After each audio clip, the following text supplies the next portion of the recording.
that is low. Yep, you save on contacts there, too. I've got to see this. You know, you charge too much for cable. Yeah, it's not my department, dude. Seriously? 2 pairs and a free exam for just $69.95. It's not just a better deal, it's America's best. A police chief grilled about the actions of his officers. Tonight, the fate of officers caught on camera performing questionable searches. Policing has a black eye in America. And a community calls for answers. Why are these seniors protesting outside a drugstore?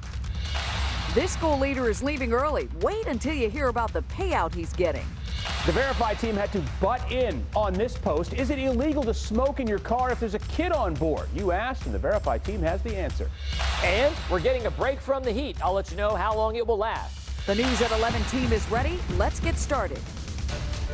Up first tonight, breaking news in the district. Good evening, I'm Leslie Foster. We saw a whole lot of you tweeting about water problems tonight, and you are not alone. We checked in with DC Water a short time ago, and there was a pressure problem that affected a whole lot of the city. We heard from folks in Brookland, Parkview, Petworth, Fort Totten.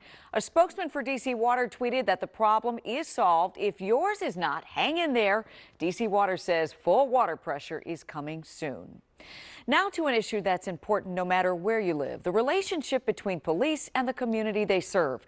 We've been reporting on a series of questionable searches in D.C. lately, searches of property and searches of people. It's all part of our WUSA 9 series, Stop and Frisk. Today, the D.C. Council had some tough words about what we uncovered for Police Chief Peter Newsham. We have a violent crime problem, particularly in Ward 7 and 8. It's about, rather than coming up in an unmarked car and jumping out onto the sidewalk and frisking everybody, it's about pulling up a chair and sitting down with folks for a few hours and understanding who they are and what their struggles are. This is a big story, so we've taken some extra steps so it's clear for you and so that the events are in context. 3 reporters are covering this for us tonight. We'll talk about the chief's hearing and a second meeting where one community came together to talk about their relationship with police. But we'll begin with a dramatic moment when Police Chief Peter Newsham had to watch a video clip of a questionable search, a clip we first highlighted last night on the News at 11. Here's Delia Gonsalves. The chief made it clear the video we highlighted is just a snapshot of possible police misconduct and does not represent all of the officers of MPD. Still, he faced some tough questions about that search in his 3-hour testimony before the city council. I don't want you on my property. That is Jeffrey Price's mother, repeatedly asking police to leave her backyard. They searched the property just days after her 22-year-old son was killed when his illegal dirt bike collided with a police cruiser in Northeast. I felt very uncomfortable with the video that I saw. Today, Councilmember Vince Gray of Ward 7 takes the chief to task about that search. The officers are out of the GRU, but back on the street, I'm told back in 6 and 7D, which puts them... I don't know what districts they're in. You are. But they're at 6, okay. It puts them in the community that felt yeah. they were violent. And the thing is, well, community trust? you know, one of the things that we have to deal with is we have our employees that were allegedly involved in misconduct. We have seen the video and we can all draw assumptions from that.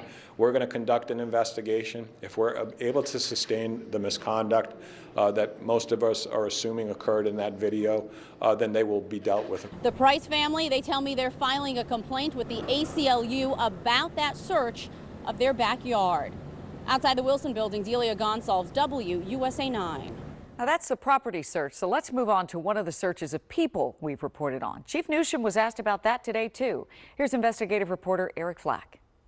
The man in that video spoke out publicly here at this meeting, although when he was at the mic, he asked all the news cameras be turned off. So for now, his name and his comments not publicly released. The video, which we first reported on back in May, was recorded in September 2017 on Atlantic Street in Southwest D.C.